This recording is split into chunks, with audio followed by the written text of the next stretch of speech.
I can say to my new Samsung Galaxy S25 Ultra, hey, find a keto-friendly restaurant nearby and text it to Beth and Steve. And it does, without me lifting a finger. So I can get in more squats anywhere I can. 1, 2, 3. Will that be cash or credit? Credit. 4. Galaxy S25 Ultra, the AI companion that does the heavy lifting so you can do you. Get yours at Samsung.com. Compatible with select apps. Requires Google Gemini account. Results may vary based on input. Check responses for accuracy. It was a cold October morning in 2022. 2 young people walked into London's National Gallery. They were careful not to draw attention to themselves because they weren't at the museum to look at art. Once inside, they moved past security and they started searching. They made their way past Renaissance paintings and the Impressionists all the way to room 43. And there it was, the iconic still life. Van Gogh's Sunflowers. Vincent van Gogh is one of the most famous Impressionist painters in the world, and Sunflowers may be his most famous work. Some even say it was his favorite. Van Gogh painted it in 1888 in France, and for almost 100 years, it's been hanging right here on the walls of the National Gallery. People come from all over to see it, but that day, our 2 visitors were here for a different reason. They walked up to the painting and removed their coats. And then they did something shocking. The 2 of them, Phoebe Plummer and Anna Holland, wore matching white t-shirts. Each held a can of Heinz tomato soup. Then they opened the cans and hurled the bright orange liquid right onto the painting. Security! Then they took bottles of quick-drying glue out from inside their shoes and underneath their shirts. They smeared it on their palms, and then each pressed a hand to the wall. Kneeling down, they faced a shocked crowd. Phoebe started shouting, "What is worth more, art or life? Is it worth more than food? Worth more than justice? Are you more concerned about the protection of a painting or the protection of our planet and people?" The cost. Of course, by this point, multiple people started filming on their phones. In videos, you can actually see Phoebe's the one shouting. They have bright pink hair, so they're pretty hard to miss. Anna, who's kneeling next to them, stares defiantly. Each has an arm outstretched in front of them, holding a soup can. Millions of people are dying in monsoons, wildfires, and severe drought. We cannot afford new oil and gas. It is going to take... Security guards quickly cleared the room and forced people to stop filming. Eventually, the police arrived. And once they figured out how exactly to unglue them, Phoebe and Anna were arrested. Soup has a new meaning in the art world this morning. Climate change demonstrations vandalized a famous Vincent Hoy van Gogh día, painting. varios manifestantes ecologistas arrojaron sopa de tomate. 2 protesters have been arrested after throwing soup at Vincent van Gogh's famous Sunflowers De Vincent painting in van Gogh. London. Foi atacada com sopa de tomate, vocês viram? The climate activist seen on video throwing a can of soup. This is infantile vandalism, and these people should be sent to jail for life. Vincent van Gogh's Sunflowers painting and then gluing themselves to a wall appeared in court today. The 2 pled not guilty. Millions of people all over the world heard about the now infamous soup incident. You might remember it too, or at least you'd recognize it if you saw a photo. It got some people very excited. Others were kind of confused, and it definitely pissed a lot of people off. It turns out that's exactly what Phoebe and Anna meant to happen. Their scandalous attack on the painting wasn't an act of insanity or anarchy. They had a clear plan: get the world's attention and demand real action on climate change. Phoebe and Anna are members of the climate activist group Just Stop Oil, which has been performing stunts like this all over the UK. Tonight, climate activists are telling the public to expect more disruption in the coming weeks.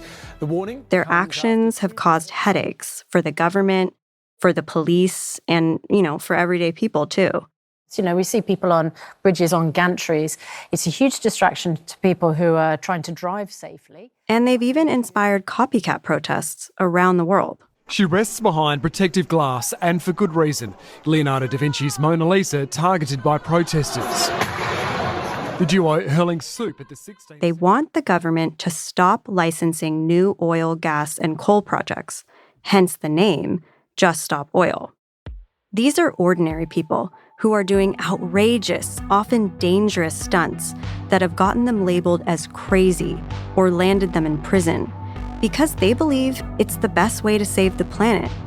Or at least, they think it's better to try something that seems ridiculous than to do nothing at all while the world is literally on fire.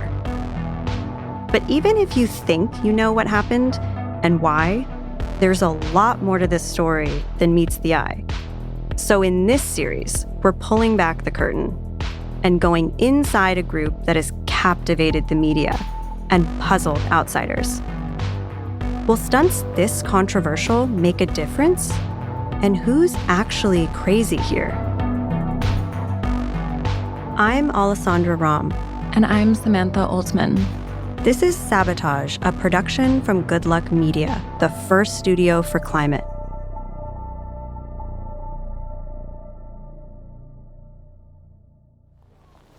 Well, we're headed into the National Gallery and it's pouring rain. We're walking by these delightful looking Christmas markets. Yes. Wow, it's picking up. I think we should hurry. My God. Okay. Yeah. Do we know what room this is? This is the main floor galleries. This is the Sunley room. So it's been a year since the soup, and we're in London, where it all began at the National Gallery. Are you more of a Manet or a Monet? Manet. I love Manet. Hey, it's nice to ask that question. Déjeuner sur l'herbe. What about you? I don't know. I do like Monet. Is that Renoir? I think it's Renoir, maybe. I don't know. Ooh, that baby is scary. It's like they put an adult's face in a baby head. This is Samantha. We're here reporting on the story together. We actually met years ago at Wired magazine in San Francisco when we were just starting out in journalism. We were thrilled to be making barely any money to cover our rent. And there were a lot of inside jokes about office politics. You know how it is, working in your 20s. And then we moved on to bigger jobs. Sam became an editor, overseeing climate coverage and investigations into some of the biggest names in tech, while I traveled the world as a documentary producer, reporting from places like Puerto Rico, Thailand, the US-Mexico border. And you won 2 Emmys and 2 Murrows. That's all right. Can't forget about those Murrows. No, you should let people know. Street cred. So we've been friends for a decade, but this is actually the first time we've worked on a story together. So right up here are going to be the rooms that we're looking for. So the Velasquez is one of them. That's in a different room. And then, the Van Gogh. Yeah, so they're going to be in that group. Rooms 30 to 45. I think we're looking for 43 if it's the same. Yeah. Do you remember the first time you heard about the soup? I have to admit, the first time I saw anything about it, it was a meme on Instagram, and I was confused. So I went and Googled it and started reading news articles about it, and I did not understand what was going on. And memes aren't the most reliable news source. And I remember my initial reaction, I was distressed. I thought to myself, come on, we already know that there is a climate crisis going on. I don't understand how destroying a precious cultural artifact is going to help anything. Maybe I was confused because the initial news coverage I read, and I'm not just talking about memes, it didn't really get into what their demands were at all. Which is weird because their demand is literally in their name, Just Stop Oil. Here's Phoebe again at the museum. Millions of people are dying in monsoons, wildfires, and severe drought. We cannot afford new oil and gas. It is going to take everything we know and love. And the more we looked into the story, the more interesting and surprising it became. It was really juicy. But everyone else, they just seemed to be missing the point. Which is how we got here in the first place. Yeah, see, a lot of climate stories are very paint by numbers. Before you even start, you can guess how they'll end. I found that really frustrating because predictable stories, they don't engage people. It's true. I have grappled with that throughout my career. So much of my reporting dealt with climate change in some way, like Monsanto's agrochemical operation in the Caribbean, or how Nestle makes billions bottling water for free, or of course, migration from Central America to the US. These are all people trying to adapt to major changes around them. And people don't seem to realize that most stories are actually climate stories these days. It's true. And the media really needs to adapt to that reality, right? What we need are thrilling stories that reflect the real, urgent experience of living with climate change. Stories where climate's a character instead of an issue. And Sam, I knew you were also frustrated by how limited climate storytelling can be. Definitely. So one afternoon on my backyard porch, do you remember? I remember. I got a semi-nice bottle of wine and I made a very basic cheese plate and asked you to leave your job as an editorial director at Vox to do something really hard with just me for no money. When you said yes on a Zoom call a few weeks later, I actually burst into tears. I mean, what an honor. I don't think you even cried during your wedding vows. It's true, I didn't. The tears sealed the deal for me. I was ready to do something that in some ways felt more intimidating than a marriage. We were going to start a climate media company at a moment where it felt like everyone I knew in media was freaking out about the future of media. I mean, when are they not?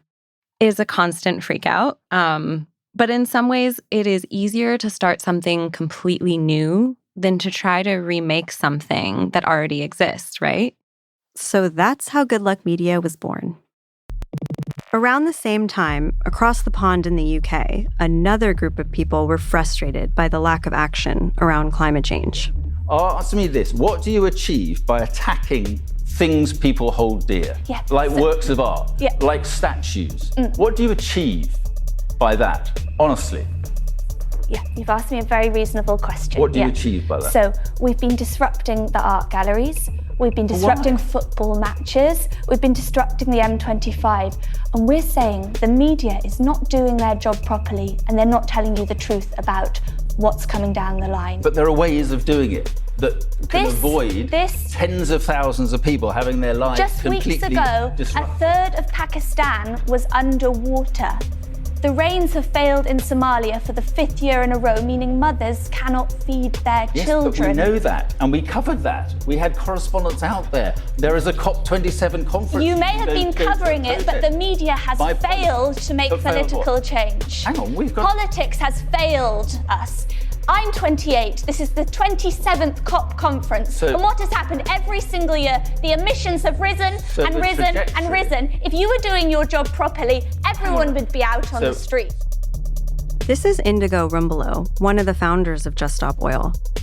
Before starting it with activist Roger Hallam, she was part of Extinction Rebellion.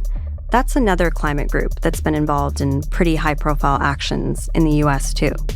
And a few weeks before we arrived in the UK, her house was raided by police, and she was arrested. It wasn't the first time, though, was it? So you've been arrested 15 times. Yeah, that's a lot. So in your mind, is it sort of just part of the job now? Like you'll probably be arrested more than 15 times, is what it sounds like. Yeah, I've no intent to stop until we get that demand won. And a demand as big as no new oil and gas means you've got to get creative to get people's attention. You know, we didn't just want to disrupt sporting events. We also wanted to disrupt a different group of people in a different part of society. And, you know, art is a whole religion unto itself, isn't it?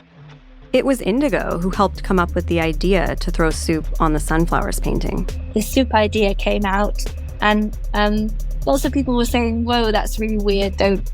Only a small group of people knew what was going to go on, but people go, that's really weird, don't do that, that's just a bit off, you know. We're like, oh, go for it anyway, because we've got to try something new, you know.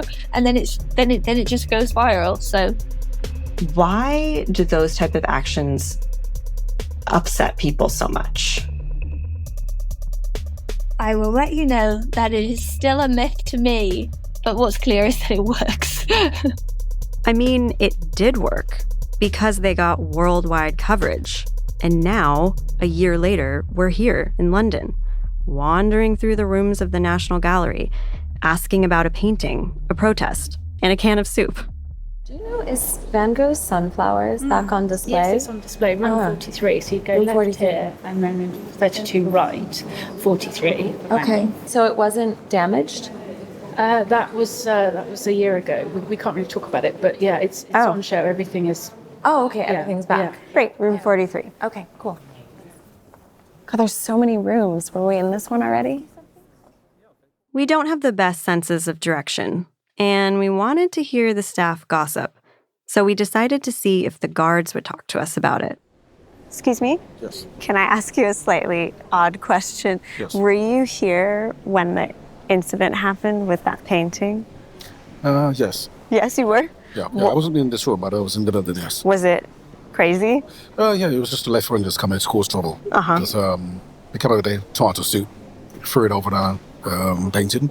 But it wasn't damaged or anything? No, it wasn't damaged. It's got the glass over the top. Right. So here's the thing. Van Gogh's painting, valued somewhere between $40 and several $100 million, wasn't actually damaged.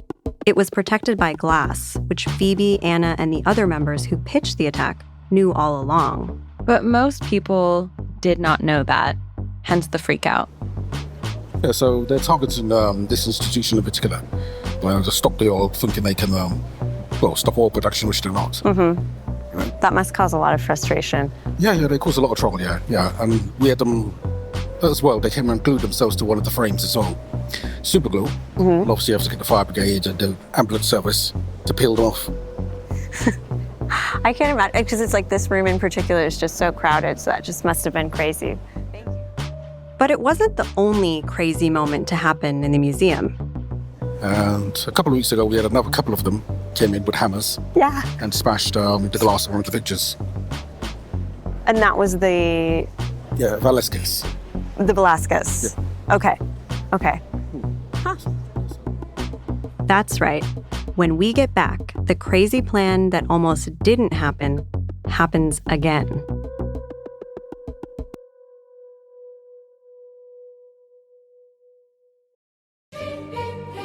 This episode is brought to you by Prime Video. In the small town of Holland, Michigan, nothing is ever what it seems. Behind the tulip festivals and pretty houses lay dark secrets that threaten to tear a marriage apart. Nicole Kidman stars in this darkly twisted thriller about a wife and mother whose quest to uncover her husband's secrets may get her more than she bargained for. Holland, streaming on Prime Video March 27th.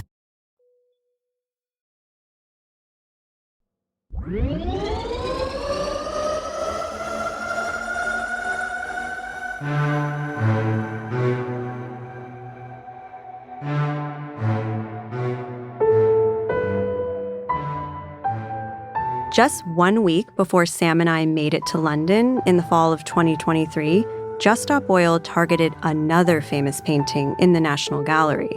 This time, it was won by the renowned Spanish Baroque artist Diego Velázquez, his Rokeby Venus.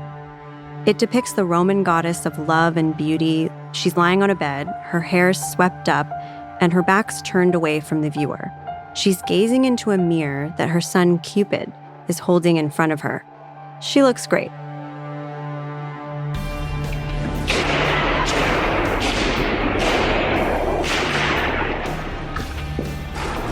Women do not get the vote by voting. It is time for deeds and not words. This is Hanan Amur. She and another Just Stop Oil member, Harrison Donnelly, smashed the Rokeby Venus's glass protective cover repeatedly before pleading for an end to new oil and gas. We talked to her in London just 2 weeks after her arrest, at a protest near the London Eye. How long have you been out of jail?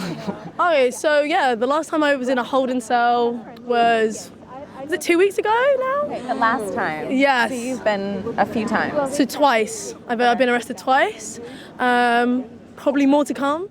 Hanan is a 22-year-old university student studying computer systems and robotics. And the smashing was her second big public disruption. Yeah, she was arrested the first time for bursting on stage during a production of Les Mis in London's West End, just a month before we got to town.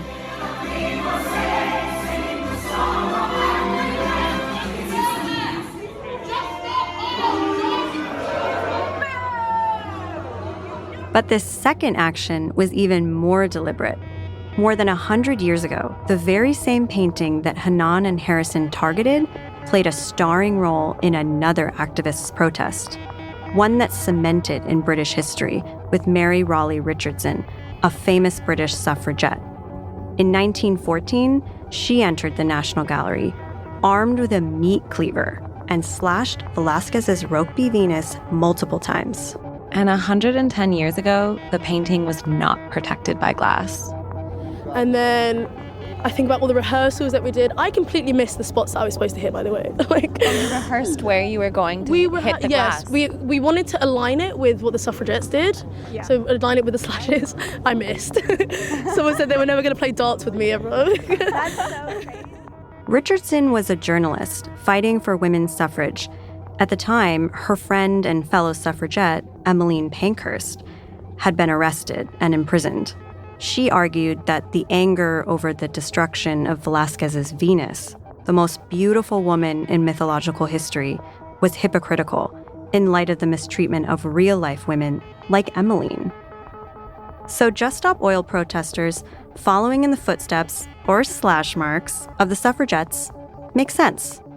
They're another wildly unpopular group demanding political change with a clear strategy: provoke outrage, get arrested, force the change. It took time, like a lot of progress does. Women in Britain didn't fully get the vote until 1928. And even though Hanan was trying to pay homage to the suffragettes when she targeted the painting, she missed the exact spots, which is kind of funny.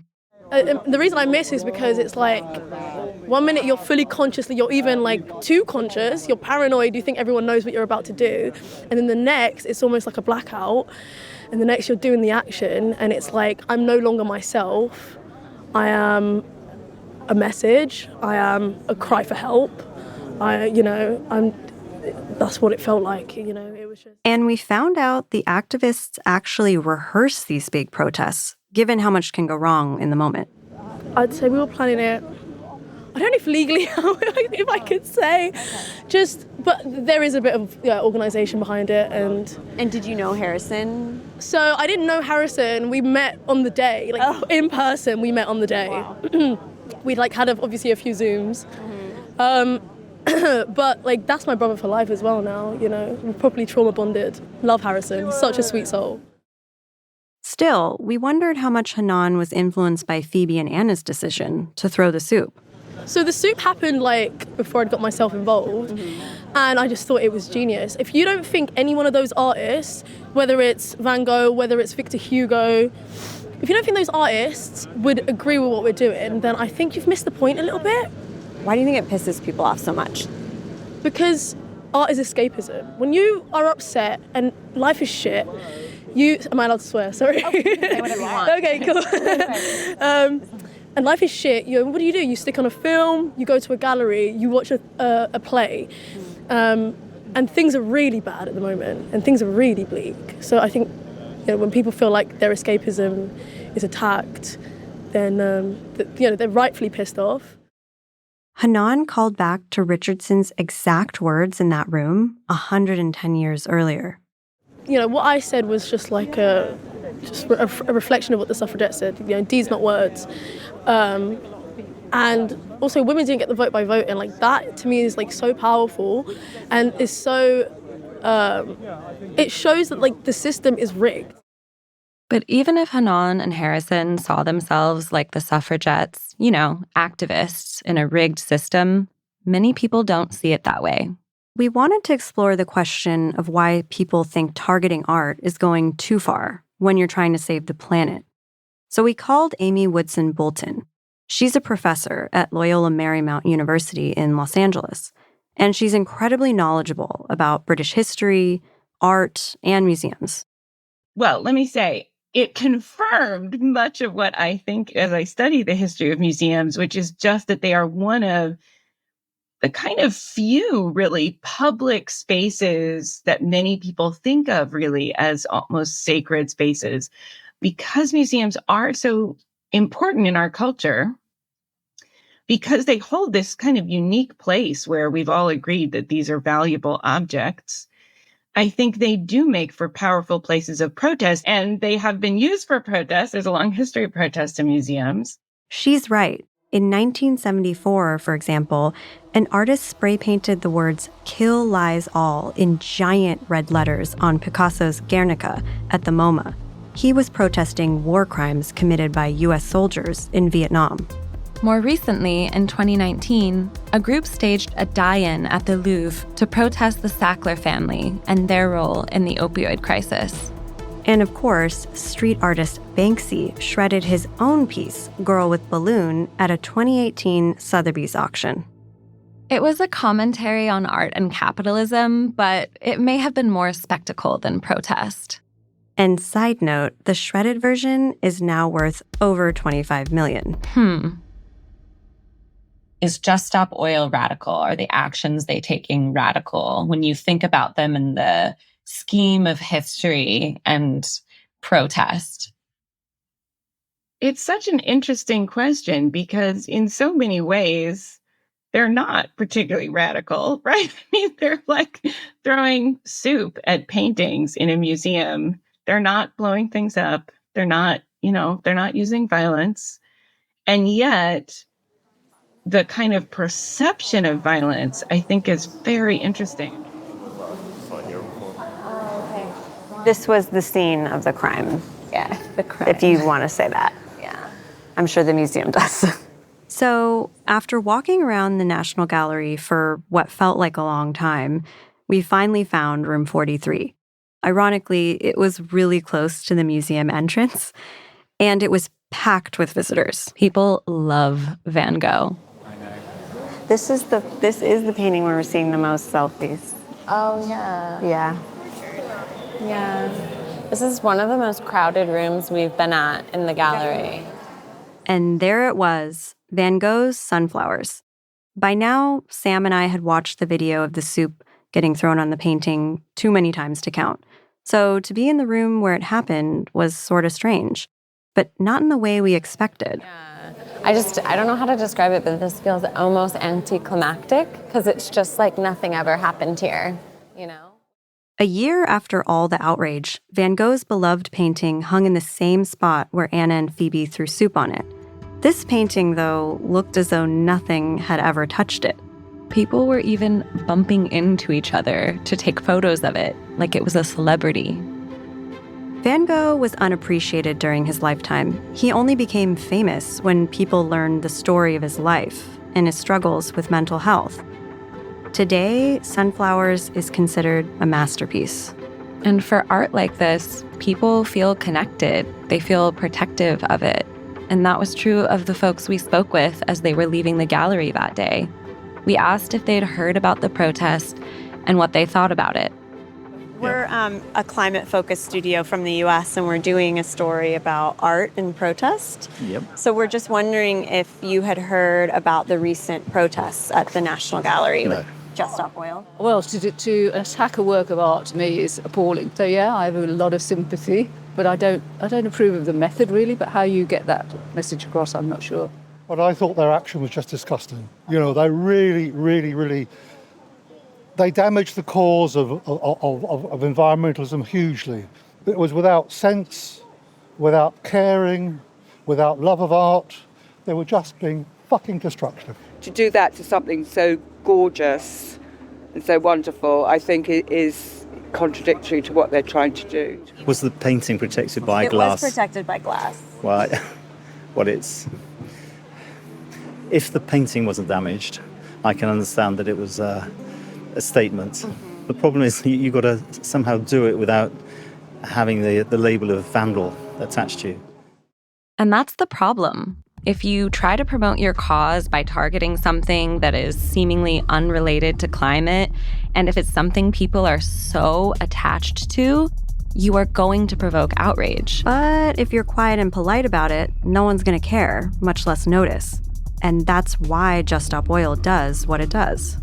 When we've tried to go to like the fossil fuel companies or we go to the government or whatever, like it doesn't get coverage, it doesn't get picked up. It's only when we actually like disrupt the system that we get a conversation about it. In order to get millions of eyeballs, you have to do something that is disruptive and transgressive, because otherwise no one pays attention to you. And that's exactly the point, is unless there's emotion attached, nobody cares. It has to be something where there's emotion attached. People complain about the soup on sunflowers. One of the questions I like to counter with is, how many climate protests can you name from the last few years? Phoebe Plummer and Anna Holland were just 21 and 20 at the time of the protest. They pleaded not guilty to criminal damage charges. For now, they're both forbidden from entering an art gallery, or, this is crazy, even carrying glue. One of the reasons we came to London, actually, was to find them and convince them to speak with us. Yeah, but both Phoebe and Anna are pretty reluctant to talk to the media. Coverage hasn't been great. Both of them identify as queer and non-binary, but most news articles misgender them. On top of, calling them eco-terrorists. I know, right? And Anna has described a lot of these media appearances as dehumanizing. Many of them just end up turning into arguments, like this one. How much more expensive do you think fuel's going to be, Phoebe? How is it related to stopping oil to throw soup over a painting in a gallery? How is it helping the poorest people in my country? I understand that right now, fossil fuels are subsidised 32 times more than renewables, even though renewables are 9 times cheaper. Would you rather your bills were £3,500 or £400? I would rather that you and your friends stopped wreaking havoc in the city of London. I'd rather you stop throwing soup over paintings, and I'd rather I understand your anger. I really do. I really understand your frustration. I'm angry and frustrated, but I really want you to understand that myself and Phoebe are acting out of fear. We are terrified. You shouldn't be, my darlings. You shouldn't be. You have been fed a load of nonsense. You're going to live way past 25. You should be living the best life you can. Jump, jump, jump, and your wings will unfurl on the way down. We should be living a life. Not standing throwing soup in a gallery. Wow. So condescending. Right? Anyway, Phoebe and Anna's viral soup stunt catapulted Just Stop Oil into the global spotlight and kicked off a conversation about what to do when you feel no one is listening to you, when you're faced with a crisis as big as climate change. But we learned there's a real strategy to these stunts. In fact, the way this entire group operates is more complicated and surprising than you might expect. Even now, as we're recording this, we don't know how this story is going to end, but we do know how it started. And that was when I read one line buried in a Guardian article about climate protests and who was funding them. It's a family dynasty with quite the reputation. Sometimes, as a journalist, you just get a feeling about a story. You know when it's the one. And I got that feeling when I learned Just Stop Oil is funded by the Climate Emergency Fund, which was started by Eileen Getty, the daughter of Sir Paul Getty, a major benefactor of the National Gallery. Oh, look, it's Sir Paul Getty, the second. Hey, just keep walking. There, right as we walk through the door. They have a bust of Sir Paul Getty II right in the entry. His father and Eileen's grandfather was J. Paul Getty, who, at one point, was the richest man in the world, and he made his astounding fortune from oil.